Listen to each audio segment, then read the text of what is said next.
നമുക്ക് ഏവർക്കും ആദരണീയനായിട്ടുള്ള ശ്രീ വലിയ വീട്ടിൽ പി സോമശേഖരൻ നായർ അവർ, സ്വാഗതം പറഞ്ഞ ശ്രീ അഞ്ചുകാർ ആർ രവീന്ദ്രൻ നായർ അവർ മുഖ്യ പ്രഭാഷണം നടത്തുന്ന അർത്ഥകരമായിട്ടാണ് പോയത് ശ്രീ പൂജപ്പുര കൃഷ്ണൻ നായർ അവർ, ചെറുപ്പി സ്വാമി നാഷണൽ പ്രസിഡന്റ് ശ്രീ ജ്യോതികുമാർ അവർ, ശ്രീ മോഹൻകുമാർ ശ്രീ വിദ്യാരാജ ധർമ്മ പ്രചാരസഭ, ശ്രീ ചെറുപ്പി സ്വാമി ഗ്ലോബൽ ചാരിറ്റബിൾ ട്രസ്റ്റിന്റെ ഭാരവാഹികൾ കോടിപ്പാടം കൃഷ്ണൻ നായർ, ഡോക്ടർ രമേശ് കുമാർ, ശ്രീ വിദ്യാരാജ വിദ്യാപീഠ വട്ടിയൂർക്കാവിന്റെ ഭാരവാഹി ശ്രീ പ്രഭാകരൻ നായർ, മറ്റ് ഗുരുജനങ്ങളെ, അമ്മമാരെ, പ്രിയപ്പെട്ട സുഹൃത്തുക്കളെ, നമുക്ക് ഏവർക്കും ബഹുമാന്യനും ആദരണീയനുമായിട്ടുള്ള ശ്രീ ചട്ടമ്പി സ്വാമികളുടെ 171-ാം വാർഷിക ജയന്തി വാർഷിക ആഘോഷമാണ് ഇപ്പോൾ നടക്കുന്നത്. ഞാൻ രാവിലെ അദ്ദേഹത്തിന്റെ ജന്മസ്ഥാന ക്ഷേത്രത്തില് പോയിരുന്നു. MLA എന്ന നിലയിൽ നമ്മുടെ ജവഹർ ബാലഭവന്റെ ചെയർമാൻ കൂടിയാണ്. അപ്പൊ ജവഹർ ബാലഭവനിലെ കുട്ടികളുമായിട്ടാണ് അവിടെ പോയത്. അപ്പൊ കുട്ടികളെ ഇത് സംബന്ധിച്ച കാര്യങ്ങളൊക്കെ പറയാനും പഠിപ്പിക്കാനും ഒക്കെ ഒരു സന്ദർഭമായി കൂടി നമ്മളത് മാറ്റുകയുണ്ടായി. യഥാർത്ഥത്തിൽ ഈ ഒരു കാലഘട്ടം വളരെ പ്രത്യേകതയാർന്ന ഒരു വാരമാണ് കടന്നു പോകുന്നത്.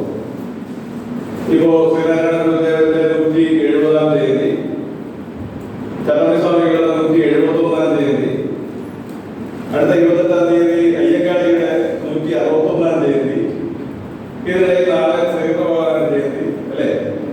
അങ്ങനെ ഒരുപാട് സംഗതികൾ ഒത്തുചേർന്ന ഒരു വാരമാണ് കടന്നു പോകുന്നത്. അപ്പൊ ഞങ്ങള് കുട്ടികൾക്ക് ഈ കാര്യം മനസ്സിലാക്കുന്നതിന് വേണ്ടി നവോത്ഥാന വാരം എന്ന് പേരിട്ടിട്ട് ഒരു പരിപാടി, അതിന്റെ ഭാഗമായിട്ടാണ് കുട്ടികളെല്ലാം അവിടെ വന്ന് അത് സന്ദർശിച്ച് കാര്യങ്ങളൊക്കെ മനസ്സിലായി. നമ്മുടെ അതിനായിട്ടുള്ള പ്രസിഡന്റുണ്ടായിരുന്നു, സംഗീത് കുമാർ സാറുണ്ടായിരുന്നു, മറ്റ് ആളുകളുണ്ടായിരുന്നു. അവരുമായിട്ട് സംസാരിച്ച് കുട്ടികളൊക്കെ നല്ല ഇളവിയിലാണ് കുട്ടികളൊക്കെ പോയത്. നേരത്തെ പ്രാസംഗിക സംസാരിക്കപ്പെടുന്നതുപോലെ ഭാരതീയ ആധ്യാത്മികതയുടെ ഏറ്റവും മികച്ച പ്രചാരകൻ കൂടിയായിരുന്നു ചട്ടമ്പി സ്വാമികൾ നമുക്ക് എല്ലാവർക്കും അറിയാം.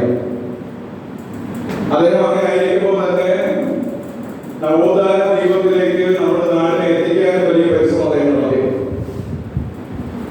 ഇന്നു കാണുന്ന കേരളത്തെ രൂപപ്പെടുത്തിയെടുക്കാൻ ആചാര്യന്മാർ നടത്തിയിട്ടുള്ള വലിയ പരിശ്രമം നമുക്ക് ഒരിക്കലും വിസ്മരിക്കാൻ വേണ്ടി കഴിയും. ഞാൻ നേരത്തെ സൂചിപ്പിച്ചതുപോലെ കുട്ടികളെ അടക്കം ഇത് പഠിപ്പിക്കേണ്ടതുണ്ട് ഉത്തരവാദിത്വം. കാരണം നല്ല വിദ്യാഭ്യാസം ലഭിച്ച ഇന്ത്യയിലെ തന്നെ ഏറ്റവും മികച്ച നിലവാരത്തിലേക്ക് ഉയർന്ന നാടാണ് കേരളം. അത് ഏത് രീതിയിൽ പരിശോധിച്ചാലും കേരളം ഉയർന്ന നിലയിൽ തന്നെയാണ്. അത് ഇപ്പൊ ഇടതുപക്ഷ സർക്കാരിനായതുകൊണ്ട് ഇടതുപക്ഷ സർക്കാരിന്റെ കേരളം ഭരിച്ച കാലാകാലങ്ങളിൽ ഭരിച്ചിട്ടുള്ള എല്ലാ സർക്കാരുകളുടെയും ഗുണഫലമുണ്ട്. കേരള സമൂഹം മുൻപന്തിയിൽ തന്നെയാണ് പല കാര്യങ്ങളും.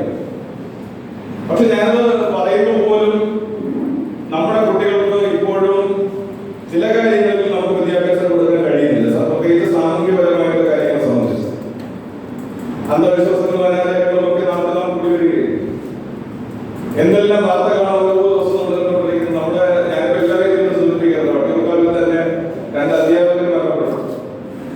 അവർ പുനർജീവിതത്തിൽ വിശ്വസിച്ച് ശരീരത്തിൽ മുറിവ് ഏൽപ്പിച്ച് മരണപ്പെട്ടതാണ്, അല്ലേ? ഏറ്റവും വിദ്യാസമ്പന്നരായിട്ടുള്ളവരാണ്. സെറ്റും നെറ്റും ഒക്കെ പാസ്സായി, അല്ലെ? അധ്യാപക വൃത്തിയിൽ ജോലി ചെയ്യുന്ന 2 അധ്യാപകർ അങ്ങനെ പോകും. അപ്പൊ ഇത് സൂചിപ്പിക്കുന്നത് നമ്മുടെ സമൂഹത്തിൽ തെറ്റായ പല കാര്യങ്ങളും ഇപ്പോഴും വരുന്നുണ്ട്. അതിന്റെ അർത്ഥം എന്താ? നമ്മുടെ സാമുദായിക സംഘടനകളും നമ്മുടെ നവോത്ഥാന സംഘടനകളും രാഷ്ട്രീയ പ്രസ്ഥാനങ്ങളും എല്ലാം ഞാൻ നേരത്തെ പറഞ്ഞതുപോലെ നവോത്ഥാന കാര്യം വിട്ടു. ആ ഭാഗം വിട്ടു. ആ ഭാഗം വിട്ടതിന്റെ പരിണിതഫലമാണ് ഞാൻ ഈ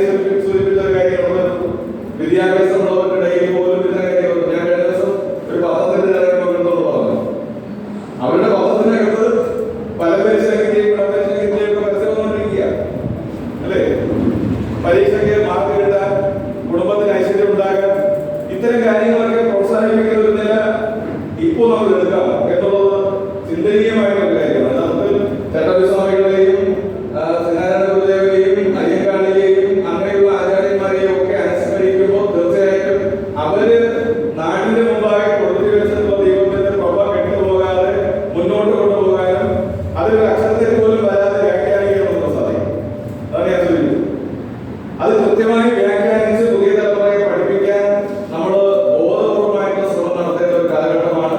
അങ്ങനെ വന്നു കഴിഞ്ഞാൽ ഇത്തരം കുഴപ്പങ്ങളില്ലാതെ പുതിയ തലമുറയിൽ അവര് നമ്മളെക്കാൾ മെച്ചപ്പെട്ടതാണെന്നായിരുന്നു തർക്കമൊന്നുമില്ല അല്ലേ. ഇപ്പോ ജീവിച്ചിരിക്കുന്ന ആരെക്കാട്ടി പെട്ടു തലമുറയായിട്ട് എനിക്ക് വരുന്നത്. കാരണം അവരുടെ ഐക്യ നിലവാരം വലുതാണ്, അവരുടെ ചിന്താശക്തി കൂടുതലാണ്. ഇപ്പൊ ആളെ ആത്മാശയിക്കുന്നവർക്ക് നമ്മൾ കളിയാക്കാറുണ്ട്. അവര് പഠിച്ചത് തന്നെയാണ് അല്ലേ. പണ്ട് ഇപ്പൊ എന്റെ കാലഘട്ടത്തിലുള്ളതിനേക്കാൾ എത്രയോ ബെറ്റർ ആയിട്ട് പഠിക്കുകയാണ്. പണ്ട് നമ്മൾ 10ാം ക്ലാസ്സിൽ പഠിച്ച കാര്യങ്ങൾ